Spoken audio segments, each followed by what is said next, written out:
तीसरा अध्याय। बिंदुक ब्राह्मण की कथा।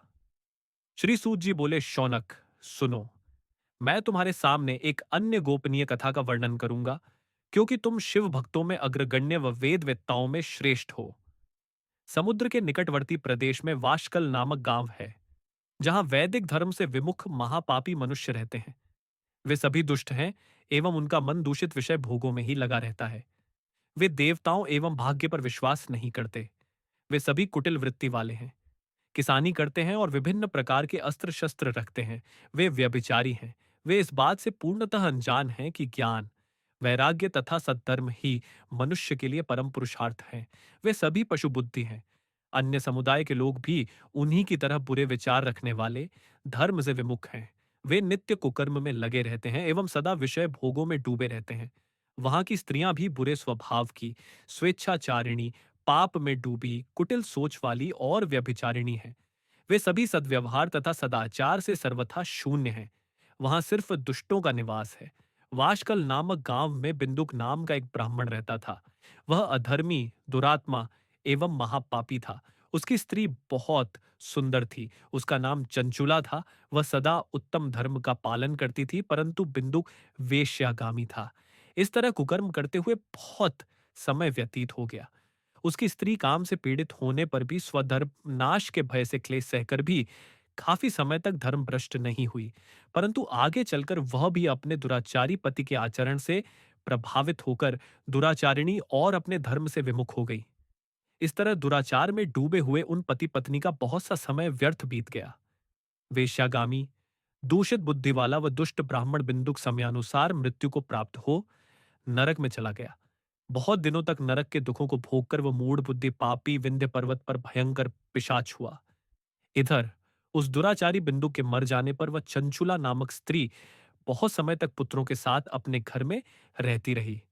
पति की मृत्यु के बाद वह भी अपने धर्म से गिरकर पर पुरुषों का संग करने लगी थी। सतियां विपत्ति में भी अपने धर्म का पालन करना नहीं छोड़ती। यही तो तप है। तप कठिन तो होता है, लेकिन इसका फल मीठा होता है। विषयी इस सत्य को नहीं जानता, इसीलिए वह विषयों के विषफल का स्वाद लेते हुए भोग करता है। एक दिन दैव योग से किसी पुण्य पर्व के आने पर वह अपने भाई बंधुओं के साथ गोकर्ण क्षेत्र में गई। उसने तीर्थ के जल में स्नान किया एवं बंधुजनों के साथ यत्र तत्र घूमने लगी। घूमते घूमते वह एक देव मंदिर में गई। वहां उसने एक ब्राह्मण के मुख से भगवान शिव की परम पवित्र एवं मंगलकारी कथा सुनी। कथावाचक ब्राह्मण कह रहे थे कि जो स्त्रियां व्यभिचार करती हैं, वे मरने के बाद जब यमलोक जाती हैं, तब यमराज के दूत उन्हें तरह तरह से यंत्रणा देते हैं। वे उसके कामांगों को तप्त लौह दंडों से दागते हैं। तप्त लौह के पुरुष से उसका संसर्ग कराते हैं। ये सारे दंड इतनी वेदना देने वाले होते हैं कि जीव पुकार पुकार कर कहता है कि अब वह ऐसा नहीं करेगा। लेकिन यमदूत उसे छोड़ते नहीं। कर्मों का फल तो सभी को भोगना पड़ता है। देव और राशि मनुष्य सभी इससे बंधे हुए हैं। ब्राह्मण के मुख से यह वैराग्य बढ़ाने वाली कथा सुनकर चंचुला भय से व्याकुल हो गई।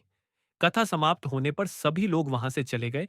तब कथा बांचने वाले ब्राह्मण देवता से चंचुला ने कहा, हे ब्राह्मण, धर्म को न जानने के कारण मेरे द्वारा बहुत बड़ा दुराचार हुआ है। स्वामी, मेरे ऊपर कृपा कर मेरा उद्धार कीजिए। आपके प्रवचन को सुनकर मुझे इस संसार से वैराग्य हो गया है।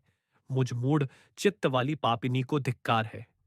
मैं निंदा के योग्य हूं। मैं बुरे विषयों में फंसकर अपने धर्म से विमुख हो गई थी। कौन मुझ जैसी कुमार्ग में मन लगाने वाली पापिनी का साथ देगा?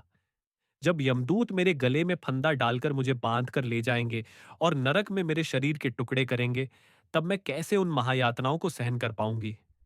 मैं सब प्रकार से नष्ट हो गई हूं, क्योंकि अभी तक मैं हर तरह से पाप में डूबी रही हूं। हे ब्राह्मण, आप मेरे गुरु हैं। आप ही मेरे माता पिता हैं। मैं आपकी शरण में आई हूं। मुझ अबला का अब आप ही उद्धार कीजिए। सूत जी कहते हैं, शौनक, इस प्रकार विलाप करती हुई चंचुला ब्राह्मण देवता के चरणों में गिर पड़ी। तब ब्राह्मण ने उसे कृपापूर्वक उठाया,